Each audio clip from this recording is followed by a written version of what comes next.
February 5, 1405, King Wenceslas has reached a settlement with the nobility of his Kingdom of Bohemia at a diet.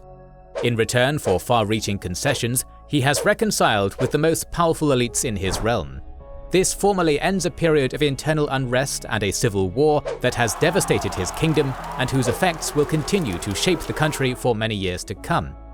However, the underlying social and religious unrest that had caused these conflicts remained unsolved, and in them lay the foundations for further escalation in the future. This was not Wenceslas's first loss, as he had already lost his title as King of the Holy Roman Empire in 1400 to Ruprecht III of the Palatinate, who was the Roman German king for the time being. Looking into his cup of intoxicating wine, Wenceslas perhaps wonders how this situation has come about. With this question in mind, the following video will introduce you to the situation and political developments in the Kingdom of Bohemia during the reign of King Wenceslas IV during the turbulent turn of the 14th to the 15th century. In doing so, we will provide you with a useful overview of the world you will be experiencing when you finally jump into Kingdom Come Deliverance 2, a game which the Kings and Generals team are all very excited about. Do you know why people on YouTube and Patreon support us financially? 2 new exclusive videos weekly and other perks, including early access to all videos, voting rights on the next videos and series, access to our private Discord and our schedule, and much more.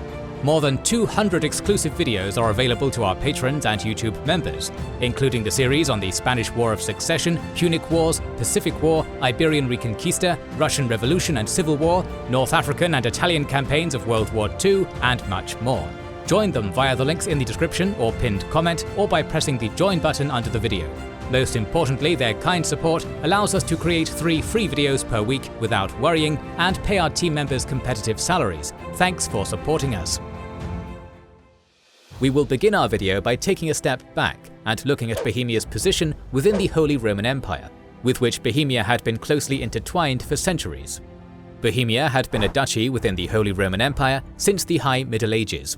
Ottokar I from the Přemyslid dynasty became Bohemia's hereditary king in 1198 and had this privilege confirmed by successive Roman German kings and emperors. With this elevation in rank, Bohemia became equal to the other great principalities within the Holy Roman Empire. The lands of the new kingdom initially comprised Bohemia, the Margraviate of Moravia, and the County of Glatz as closely united core territories. From 1252 onwards, the kings of Bohemia were one of the so-called prince-electors, powerful princes of the largest territories within the empire who had the right to elect the Roman German king. Bohemia had thus become one of the decisive players within the empire. After the Přemyslid dynasty became extinct in the male line in 1306, the Luxembourg dynasty succeeded the Bohemian throne in 1310. Under this dynasty, the Kingdom of Bohemia became a pillar of the Holy Roman Empire. Wenceslas's father, Emperor Charles IV of the House of Luxembourg, is associated with the Golden Age of Bohemia. He expanded the power of the House of Luxembourg to include the Silesian duchies, which he incorporated into the so-called Lands of the Bohemian Crown in 1348. With this new Corona Regni Bohemiae, he intended to create an indivisible state concept of Bohemia, independent of the person of the king. The acquisition of Brandenburg in the 1370s provided a second electoral dignity, and thus secured the succession of his son Wenceslas. At Charles's death in 1378, a good quarter of the immediate territories of the empire were part of the Luxembourg dynasty, with the lands of the Bohemian crown forming the center. Under Charles, Bohemia's capital, Prague, also reached a cultural heyday. The Hradzany, or royal castle above Prague, was made into an important residence. The city of Prague was considerably expanded, and the bishopric located there was elevated to an archbishopric. The University of Prague was founded in 1348 and quickly became an important academic center. Within Bohemia itself, the land was divided between the king's crown lands and the land of the powerful Bohemian high nobility. The crown lands contained the most important royal cities, forests and mines, and were therefore the foundation of royal power and finances. The barons of the high nobility, like the Rosenberg family, owned large estates. They represented a counter to the king's rule and were aware of their increasing power. As kings of Bohemia, John of Luxembourg and Charles IV already had to make considerable concessions to these barons to assert their rule. At the same time, the barons increasingly saw themselves as a separate class, which also distinguished itself from the lower nobility and demanded participation in the rule of the kingdom. During the 14th century, the patrician upper classes of the kingdom's important cities increasingly emerged as a group that had become powerful through trade and entrepreneurship. This rising group also wanted to have a say in the fate of the kingdom and came to the king's court as experts and advisors. Within Bohemia, people also started to grasp a distinct Czech identity based on their language, which was used more and more in writing, administration, and law, alongside German and Latin. When Emperor Charles IV died on November 29, 1378, his son and designated successor, Wenceslas, was 18 years old and had been the Roman German king for 4 years. He had also been crowned King of Bohemia in 1363. Wenceslas was an intellectual man who not only spoke German and Czech, but was also fluent in Latin. His father had expended quite the effort preparing his son for his duties as ruler, and had provided him with capable advisors. However, while his father was still able to dispose of large parts of his family's property, this was no longer the case for Wenceslas. Although he was the Roman German king, numerous German crown estates had been pledged to obtain hard cash for political actions, like the acquisition of the Margraviate of Brandenburg and Wenceslas's election. Wenceslas was, therefore, mostly the king of the lands of the Bohemian crown. Moreover, significant parts of the House of Luxembourg's possessions were divided among the members of the family on Charles's death. Wenceslas's uncle, also named Wenceslas, received the ancestral lands of the Luxembourgs in the west of the empire. Wenceslas's brother Johann received the Duchy of Görlitz, and his half-brother Sigismund was given the Margraviate of Brandenburg. The Margraviate of Moravia was given as a joint fiefdom to Wenceslas's cousins, Jost and Prokop, who repeatedly fought over the dominion. In addition to the reduced property and thus income that Wenceslas could dispose of as king, numerous problems arose at the beginning of his reign. In 1378, the Western Schism occurred, along which the Latin Christian Church and society would split, resulting in a deep crisis for the people. In the empire, the hotbeds of conflict that had already arisen under his father continued to smolder. City alliances had formed against territorial lords and knightly alliances. The king was called upon to secure peace through a general Landfrieden. Many regional conflicts would quickly turn into a conflagration. Other princely houses, such as the Wittelsbachs and Habsburgs, entered into competition against the rule of the House of Luxembourg. During the first phase of his reign, Wenceslas attempted to deal with these problems and attempted to continue his father's policies. However, due to a lack of decisiveness and limited resources, his court's meetings and initiatives were often unsuccessful. The players in the empire increasingly took the initiative themselves and acted without regard for the king. Wenceslas appeared less frequently in the western parts of the empire, and even from afar he tended to merely react to events in the realm, rather than steer the course of his kingdom with any sort of personal agency. Seldom did he take the initiative for himself. He seemed to lack a great goal and a decisive political aim. Wenceslas much preferred to retreat to his Bohemian castles and indulge in hunting and wine. The first calls for his removal as Roman German king began to circulate as early as 1384. Wenceslas also faced problems in his Bohemian core lands. There was a conflict between Archbishop Johann of Jenstein and the clergy. Furthermore, the Bohemian high nobility felt ignored by the king, and conflicts emerged within the Luxembourg family. Archbishop Johann of Jenstein had initially been Wenceslas's chancellor, but their relationship darkened because of differing positions on the schism. Johann was therefore dismissed as chancellor. As a result, the archbishop appeared extremely self-confident, almost eccentric in his dealings with the king, whose lifestyle he condemned. The archbishop tried to keep the Prague church away from the king's grasp and to implement church reforms. This annoyed Wenceslas, as the Bohemian church had traditionally been an important pillar of support for its king. This led to power struggles between the archbishop and the king, which included disputes over judicial sovereignty.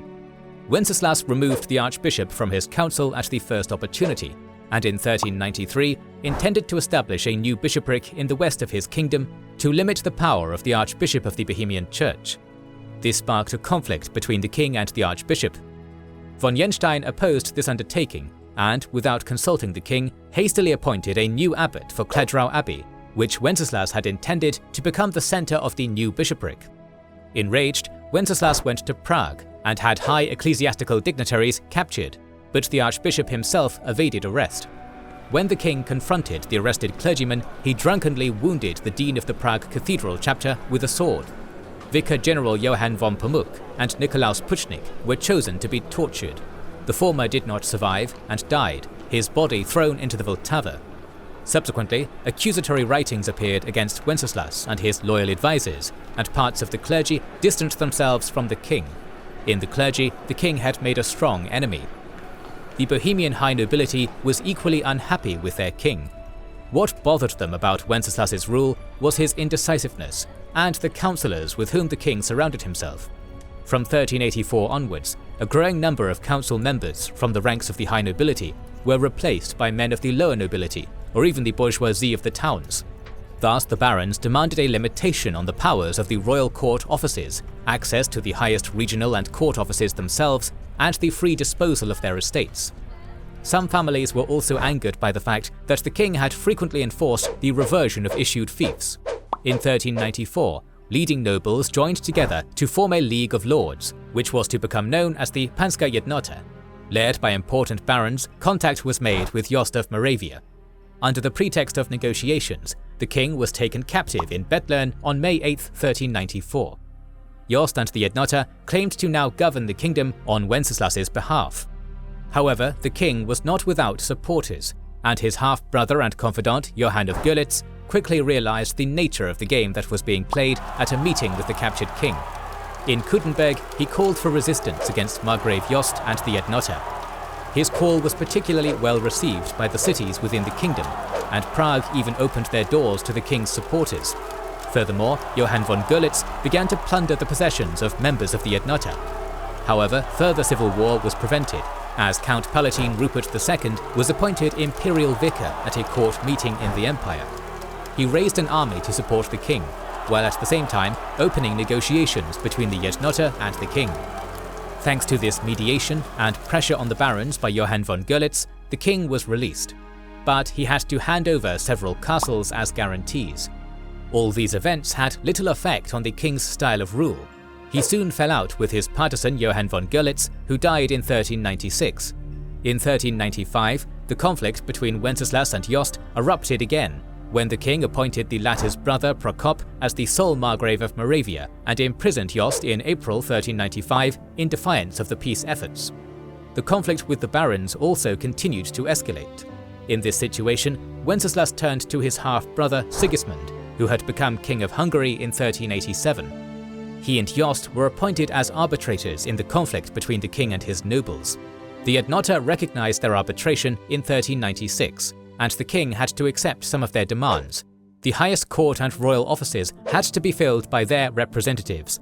The appointment of aldermen at courts of law and the maintenance of the quality of the mint were to be in their hands. The king's advisors and partisans were to take a back seat. These terms were agreed to, and peace was restored for now. On August 20th, 1400, the electors of the Rhineland declared Wenceslas deposed as King of the Holy Roman Empire. They cited various grievances as reasons. Wenceslas had failed in the matters of the schism and had not brought about a solution. He had raised the Visconti against the interests of the princes of the empire to the rank of duke in exchange for money. He had alienated imperial cities from the empire. The Landfrieden he had proclaimed was not respected, and he had handed over blank royal charters to his friends. The Western electors voted for the Count Palatinate of the Rhine, Rupert III, to be king. He was the son of Rupert II, who had supported Wenceslas in 1395, but who had since worked with the other Rhineland electors to depose Wenceslas. Wenceslas was outraged by his deposition and swore revenge, but initially did nothing much. His Luxembourg family members were also combative, but like Wenceslas, they were inactive. In return for his support, Sigismund demanded rule over the Duchy of Silesia, Lusatia, and succession to Wenceslas's throne on his brother's death. These conditions were unacceptable for Wenceslas. Many of the most important imperial cities, which initially supported Wenceslas, also switched to Rupert's camp due to Wenceslas's inactivity. After this, Rupert III instructed William I, the Margrave of Meissen, to ally with Jost and the Bohemian barons. William did as he was told and invaded Bohemia. In July 1401, he and Jost stood before Prague. In this situation, parts of the Bohemian nobility changed sides and reconciled with the king, and Sigismund became active again. After he had just survived an uprising by the Hungarian nobility, he gathered an army and marched into Wenceslas's lands. In early 1402, he stood first in Kuttenberg and then in Prague. Once there, he was able to win over the Jednota and replaced Wenceslas's council members with his own confidants and favourites from the ranks of the Jednota. Sigismund captured the king and put him under house arrest on the Hradčany on March 6, 1402, under the pretext of protecting him. Sigismund then had the king brought to Austria with the pretense of preparing a procession to Rome for an imperial coronation. After this, the Margrave of Moravia, Prokop, sided with the king and was promptly attacked by Sigismund's forces. Prokop was arrested by Sigismund after he had initially promised him safe conduct after his troops had besieged and conquered Prokop's castle, Busig. However, once Sigismund's position seemed secure, some barons revolted against him and his style of rule, which began to restrict their rights. Taking advantage of the situation, Jost now appeared at the head of an army, invaded Bohemia, and led the struggle against his cousin Sigismund. Sigismund and Jost fought each other until April 1403, when another uprising in Hungary forced Sigismund to return to his kingdom. Despite this, Bohemia sank further into civil war. Bands of knights, mercenaries, soldiers and peasants roamed the countryside and plundered defenseless villages, smaller castles and towns belonging to other nobles. Merchants were especially vulnerable during this tumultuous time. Usually, under the leadership of a lesser nobleman, the marauding bands pretended to be acting in accordance with feudal law and to have legitimate legal basis for their actions, but in practice they simply settled old grudges or enriched themselves. King Wenceslas escaped from Vienna in November 1403, where his imprisonment had not been particularly harsh. He had even been able to draw up and send an indictment against Sigismund. After his successful escape, Wenceslas made his way to Prague. When he arrived in the capital at Christmas, he was greeted with jubilation, as his arrival was associated with the start of a peace process. In fact, Wenceslas deposed his half-brother Sigismund as governor of Bohemia and revoked his decrees and taxes. An agreement was reached with Jost. He remained the Margrave of Moravia, Brandenburg and Lusatia and had to support his cousin Wenceslas as King of Bohemia. Sigismund launched another attack on his half-brother in 1404, invading Moravia from Hungary. However, his attack quickly faltered, partly due to an epidemic of dysentery, in which he himself fell ill. As a result, Sigismund increased his efforts to secure his position in Hungary and gave up his Bohemian dream for the time being. With this, Wenceslas was at least able to save his Bohemian crown. However, his renewed imprisonment had further weakened his rule. For the nobility to recognize him as king again, he had to make numerous concessions to them at the Diet of 1405. The barons were granted the right to maintain the peace of the land, which was previously a central task and basis for legitimacy of the king. The king could now only exercise unrestricted rule over his own crown estates. The main pillars and supporters of his rule were now the large cities of Bohemia and the League of Cities of Lusatia. However, numerous feuds and uninterrupted unrest continued in the lands of the Bohemian crown. The schism also continued, and preachers such as Jan Hus demanded the reform of the church. Furthermore, Wenceslas's Czech Bohemian subjects more and more developed a distinct Czech identity based on their common language, which separated them from the Germans in the empire, as well as those within the Kingdom of Bohemia. In these turbulent times, religious, social and political demands quickly came together, which would once again put Wenceslas's rule, which lasted until his death in 1419, to the test. Despite all his weaknesses, especially his penchant for idleness and alcohol, Wenceslas's weak starting position in the realm, and the changes in society of his time must also be mentioned when his rule is to be judged. He was a capable person, but an indecisive ruler, with only limited options in the challenging and fast-changing late medieval world. We hope that this video has provided you with a useful background of the world of Kingdom Come Deliverance 2. Tell us in the comments what you're planning to do or already doing in the game. More videos on medieval history are on the way. To make sure you don't miss them, subscribe and press the bell button. Please consider liking, commenting and sharing, it helps immensely. Our patrons and YouTube members can watch more than 200 exclusive videos.